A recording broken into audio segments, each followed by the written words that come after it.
ngegosip orang ketika bulan puasa tidak membatalkan puasa, tapi membatalkan nilai puasanya.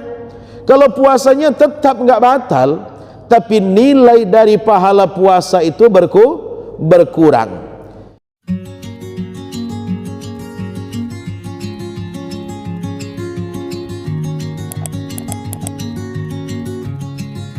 Ada 5 hal yang bisa menghapuskan pahala puasa kita.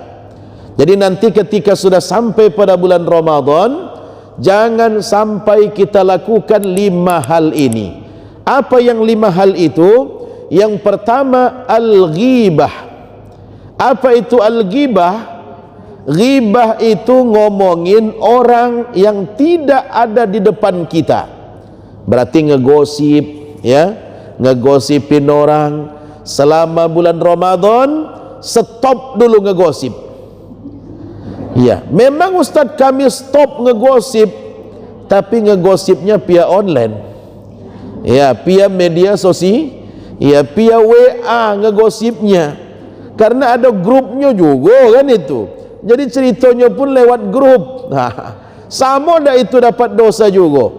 Sama, walaupun medianya berbeda. Soalnya mau ngumpul-ngumpul malas Ustadz mau ngomong, ya. Iyalah, lapar perut nak ngomong, pada akhirnya main ketik baik. Nah, jadi Bapak Ibu, ghibah ini ngomongin orang ketika di bulan Ramadan. Ngomongin orang ini maksudnya ngomongin kesalahan seseorang, menceritakan aib orang lain. Tahu tak si anu itu begini. Nah, ini yang dimaksud ghibah itu. Orang yang menggibah itu di dalam Al-Quran disebutkan seolah-olah dia sudah memakan daging saudaranya yang sudah berarti seolah-olah makan bangkai. Orang yang suka menggibah itu seolah-olah seperti makan bangkai. Mau makan bangkai, Bu? Nah, fakarihtumu, kata Allah, tentunya kamu tak mau makan bangkai. Tapi orang yang menggibah itu nanti di akhirat akan Allah kasih makan bangkai. Nah, mudah-mudahan ya bukan hanya bulan Ramadan yang stop menggibahnya, tapi bulan yang lain pun semuanya bisa kita redam. Jadi gibah itu ngegosip orang ketika bulan puasa tidak membatalkan puasa, tapi membatalkan nilai puasanya. Kalau puasanya tetap nggak batal, tapi nilai dari pahala puasa itu berkurang. Apalagi wan namimah. Apa itu namimah? Namimah itu mengadu domba, menebar fitnah. Orang yang suka mengadu domba, menebar fitnah ketika bulan Ramadan, maka puasanya akan Allah hapuskan pahalanya. Ya, yang diperbanyak bukan mencari, menebar dan kemudian ngomongin orang lain, tapi yang dicari itu ibadah, pahala ketika bulan puasa. Kalau perlu di bulan puasa itu banyakin sedekah di bulan Ramadan.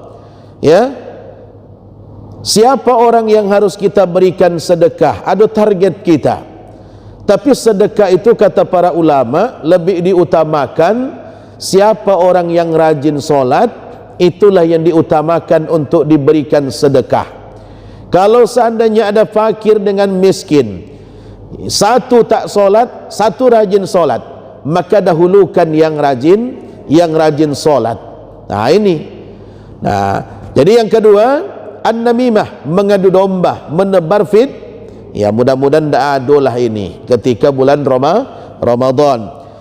Kemudian wal kazib, nomor 3, kazib. Apa itu kazib? Berbohong. Ya, Bu, ada nampak duit saya dah, kata bapak, di kantong kemarin aku kalau nggak salah ada tertinggal duitku 200.000. Ada nampak tak, Bu? Tidak. Nah, Ibu jawab enggak, padahal dibeliin. Nah, itu juga termasuk kebohongan. Nah, bisakah mengurangi nilai puasa? Ya jelas, itu bisa mengurangi nilai puasa kita. Kemudian wan nazru bisyahwati, memandang lawan jenis dengan adanya nafsu syahwat. Apa maksudnya Ustaz memandang lawan jenis ini? Ya, ini memandang lawan jenis yang bukan istri, bukan suami, bukan mahram, tapi memandang orang lain. Memandang orang lain dengan penuh syahwat. Kalau memandang istri, memandang suami dengan syahwat, ini pun bisa juga termasuk, tapi tidak sama dengan memandang orang lain. Makanya ketika di bulan Ramadan dianjurkan untuk jaga jarak di siang hari. Kalau malam boleh, kalau malam itu boleh. Kalau model ini Ustaz bulan puasa harus nahanlah dulu 1 bulan, tidak boleh dekat dengan suami, tidak boleh bersenda gurau dengan suami. Tidak, agama tidak membuat aturan seperti itu. Yang tak boleh itu waktu siang. Kenapa enggak boleh waktu siang? Bercumbu, berdekatan, bersenda gurau, takut kebablasan. Ya, namanya kalau sudah suami istri itu ceritanya beda. Walaupun yang tua yang muda itu sama baiklah itu, ya. Nah, jadi kalau malamnya boleh. Dalam Al-Quran disebutkan, uhilla lakum lailatas siyami arrafasu ila nisaikum hunna libasul lakum wa antum libasul lahunna. Kalau malam boleh, kalau siang tidak. Kalau ternyata siang terjadi, ada juga pengantin baru, Bu, 2 hari sebelum puasa mereka akad nikah, resepsi. Setelah itu puasa, lupa kalau sudah nikah.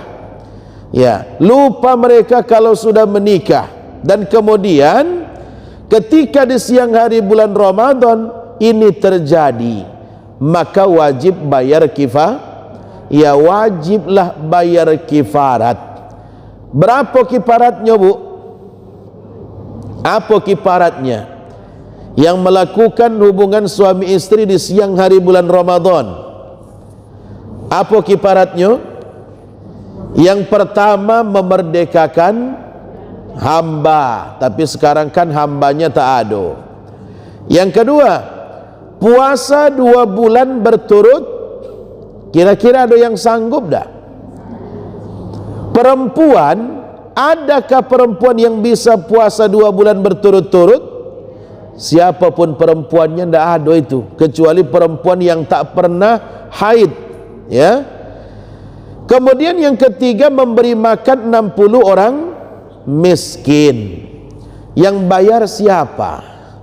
Suaminya kah atau suami istri? Siapa yang bayar, Bu? Mana tahu ada kejadian model ini, siapa yang bayar? Yang bayar itu cuman suami, istrinya enggak wajib bayar.